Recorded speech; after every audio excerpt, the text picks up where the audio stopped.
마침내 지옥의 문이 열리다. 영철은 65년 인생 중 가장 평화로운 나날을 보내고 있었다. 30년간 다녔던 회사를 은퇴한 후 아내 순애와 함께 거실 소파에 앉아 텔레비전을 보며 소소한 이야기를 나누는 시간이 그렇게 행복할 수가 없었다.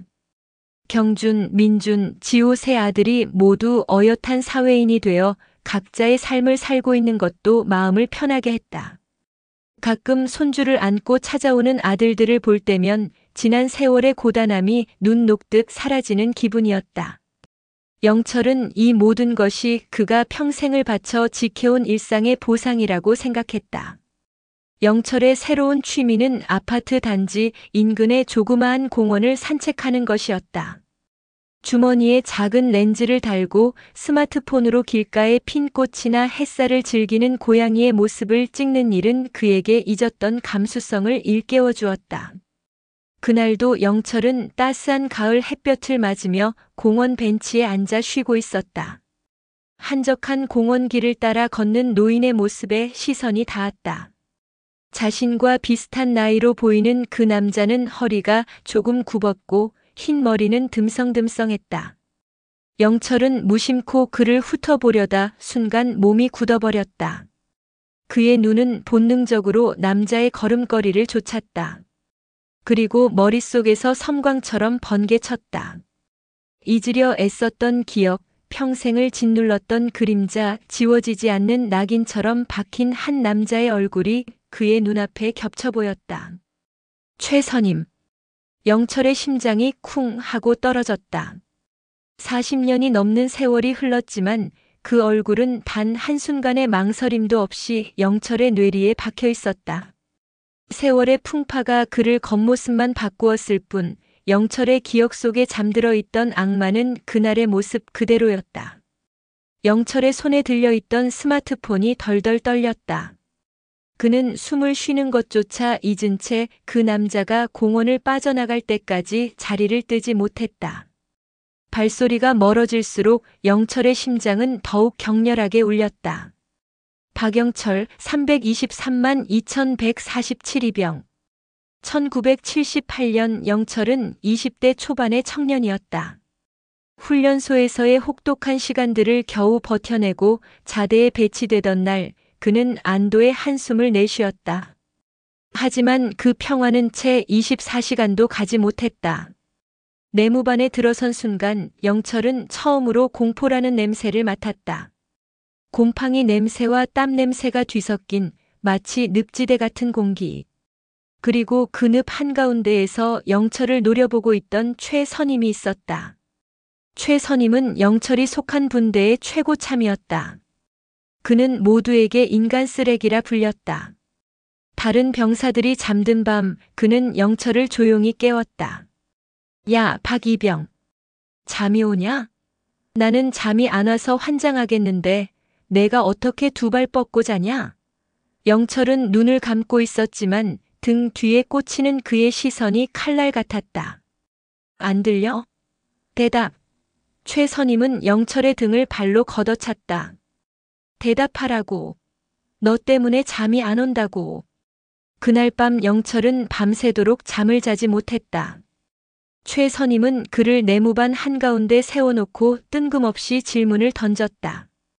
야, 내가 오늘 저녁에 먹은 반찬이 뭐냐? 영철은 두려움에 목소리가 떨렸다.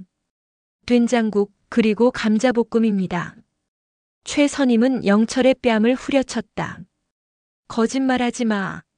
오늘 감자볶음은 나오지도 않았어.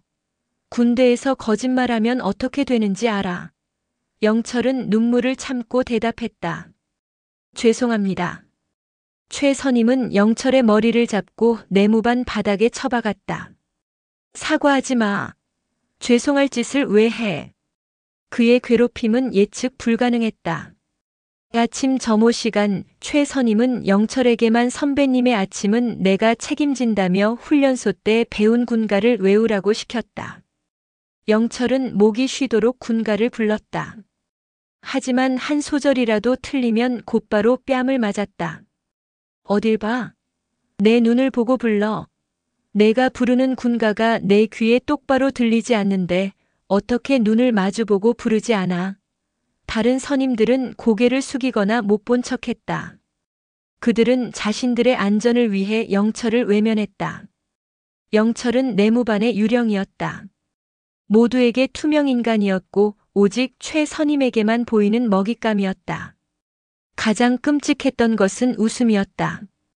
최 선임은 영철을 괴롭히고 난 뒤 마치 세상에서 가장 재미있는 놀이라도 한 것처럼 낄낄거렸다. 그 웃음은 영철의 영혼을 찢어놓았다.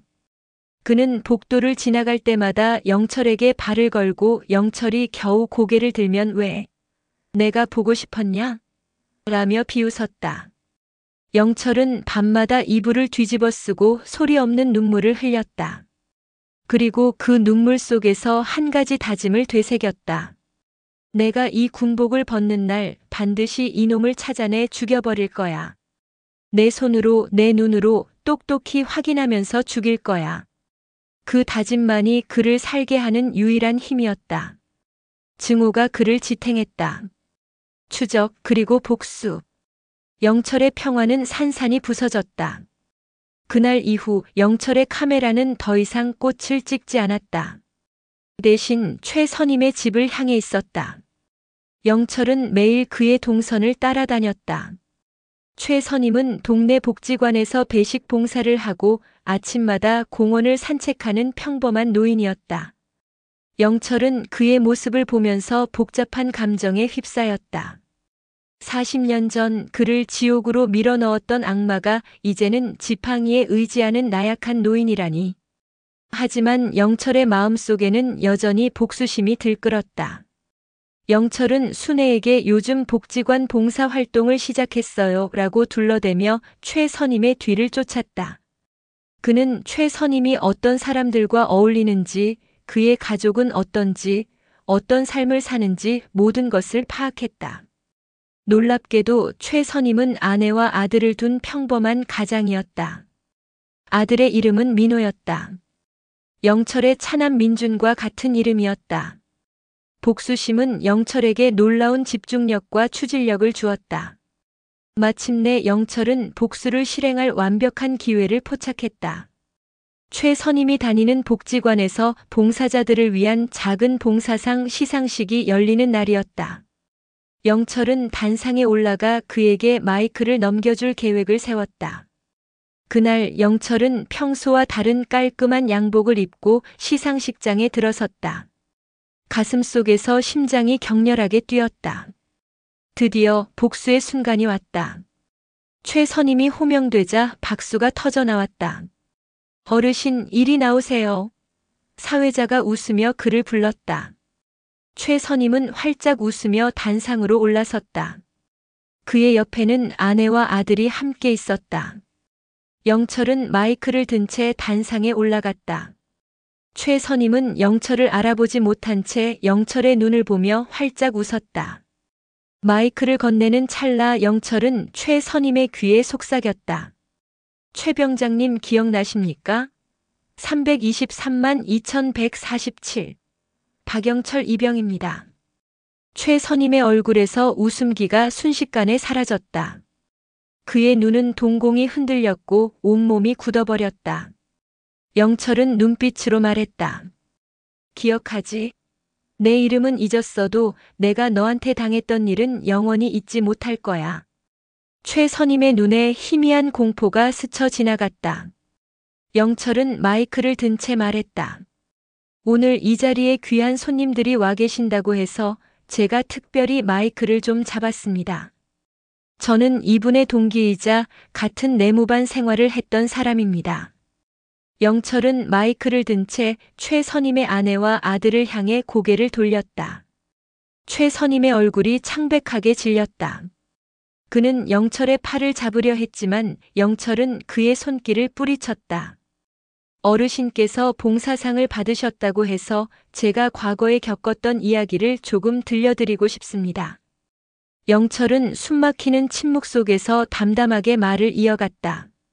저는 이분께 2년간 지옥 같은 시간을 보냈습니다.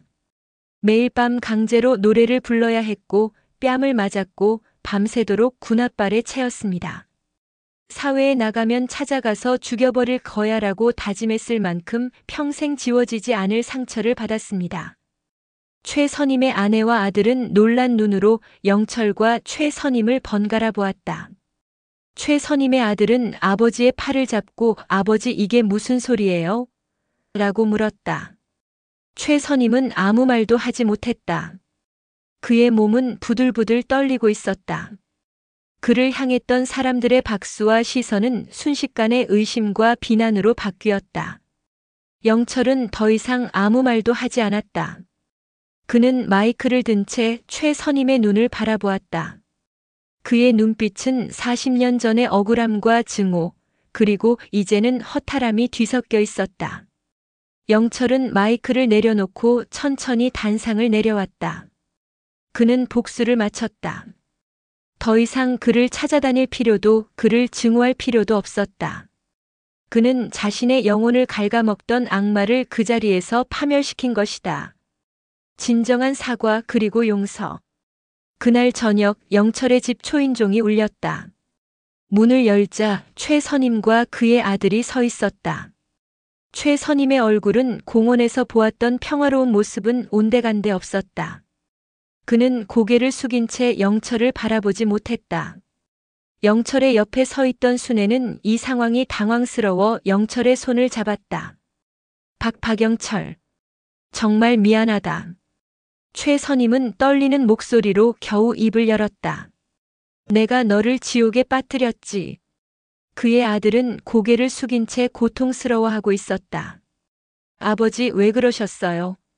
최 선임은 영철을 똑바로 바라보며 말했다. 그때 나는 내가 뭘 하는지도 몰랐어. 그저 위에서 시키는 대로 힘이 없는 애들을 괴롭히는 게 당연한 건 줄 알았어. 나는 내가 얼마나 끔찍한 짓을 했는지 몰랐다. 내가 평생을 고통 속에서 살았다는 걸 나는. 그는 말을 잇지 못하고 눈물을 흘렸다. 내가 죽을 죄를 지었다. 정말 미안하다. 정말. 영철은 40년 동안 기다려온 순간이었다. 그가 그토록 듣고 싶었던 말. 최 선임의 진심 어린 사과를 듣는 순간 영철은 마음속에 굳게 닫혔던 문이 열리는 것을 느꼈다. 그동안 그의 심장을 짓눌렀던 증오와 고통의 무게가 순식간에 사라지는 것 같았다. 이제 됐습니다. 영철은 나지막이 말했다. 이제는 그만하십시오. 영철의 말에 최 선임은 고개를 들었고 그의 얼굴은 눈물로 범벅되어 있었다. 그는 영철에게 다가가 무릎을 꿇고 손을 잡았다. 영철은 그의 손을 잡고 조용히 순애의 품에 안겼다. 그날 밤 영철은 40년 만에 처음으로 깊은 잠에 들었다. 악몽은 더 이상 그를 찾아오지 않았다. 그의 영혼을 갉아먹던 증오와 복수심이 사라진 자리를 이제는 평화와 용서가 채우고 있었다. 다음 날 아침 영철은 다시 공원으로 향했다. 그의 카메라는 여전히 꽃과 나무를 담았다.